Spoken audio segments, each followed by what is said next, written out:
Las emociones en el cerebro, que se dan en diferentes lugares y que el hipotálamo y el sistema. Lo que quiero saber es, ¿hay emociones que consuman más energía que otras? O sea, tú puedes decir una persona enamorada, el cerebro funciona evidentemente diferente, pero ¿consume más energía una emoción que otra o no? ¿O Pues la emotividad es la emotividad? La emotividad es la emotividad en Ok. general y más o menos se procesa por los mismos sitios.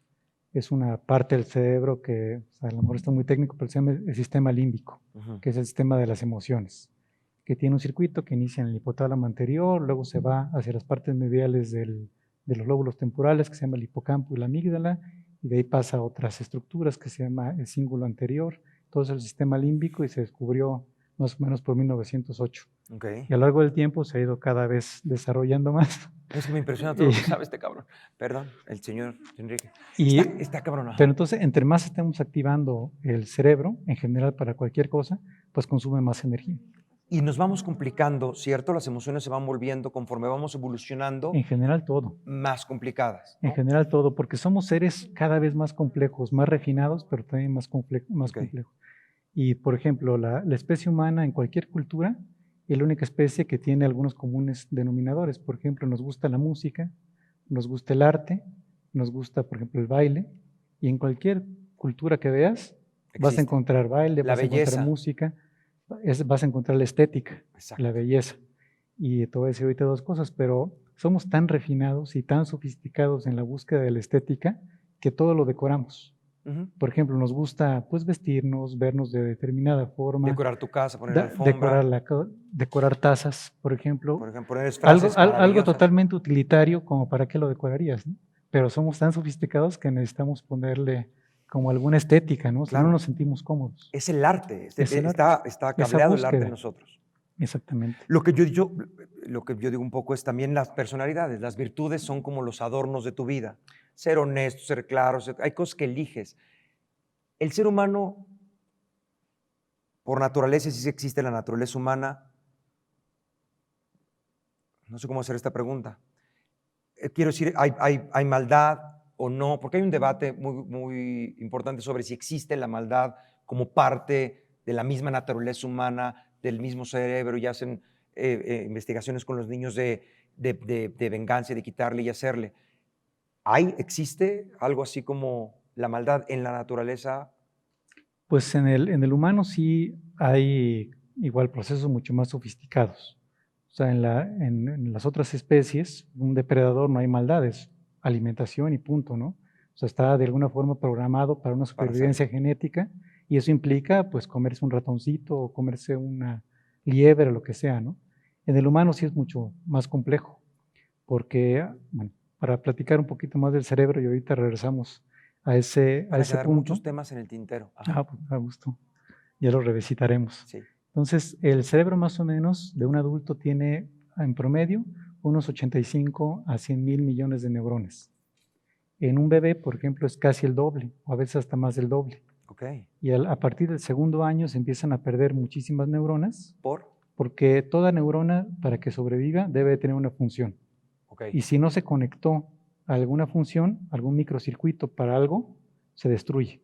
Entonces es un proceso continuo como de crecimiento y de poda, lo que está ocurriendo en el cerebro. Y ¿Hasta cierta edad? No, siempre. Toda la edad está ocurriendo lo mismo. Así generamos nuevos recuerdos y se dice que es tan importante aprender como olvidar. A lo mejor recordarás un libro de Borges, de Funes el Memorioso, que describe ahí un personaje ficticio que recordaba todo, o sea, era incapaz de olvidar.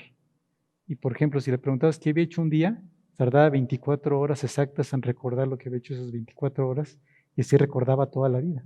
Pero eso llevaría a ser totalmente exactamente todo disfuncional, ¿no? Entonces es tan importante olvidar como recordar. Tiene que haber ese equilibrio, por eso se llama como de crecimiento y de poda, que continuamente. Sirve... Perdón. No, es más interesante lo que te vas a decir. No, nada más. Entonces, en ese mismo proceso podríamos incluir las emociones.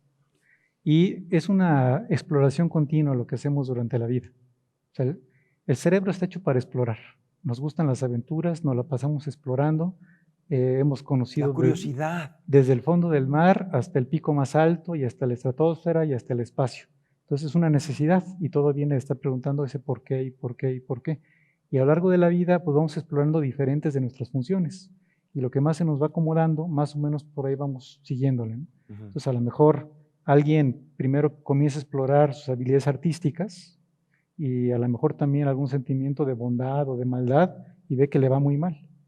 Entonces, por ahí dice, no, pues lo mío no es esto, a lo mejor lo mío es encaminado un poquito más hacia la bondad y eso va llevando a lo que se llama una impronta emotiva. O sea, a cada uno de los recuerdos le vamos poniendo un tono afectivo. Okay. Decimos, por ejemplo, hay cosas que no se nos olvidan en la vida, ¿no? Por ejemplo, un accidente automovilístico que parece que vas a chocar contra el camión y que al mismo tiempo te va a pasar un tren y te va a caer un asteroide, pero no pasa nada. Tú dices, uff, la libré, pero jamás se te va a olvidar que estuviste en esa situación extrema, ¿no? Y así le vamos poniendo, quitando. Por ejemplo, que un día tenías una lagaña y te la quitaste, pues eso jamás se va a quedar registrado. Y lo mismo va ocurriendo con los sentimientos. Eso por una parte. Entonces tenemos como dos grandes vectores, por así decirlo. Lo primero, nuestra capacidad innata.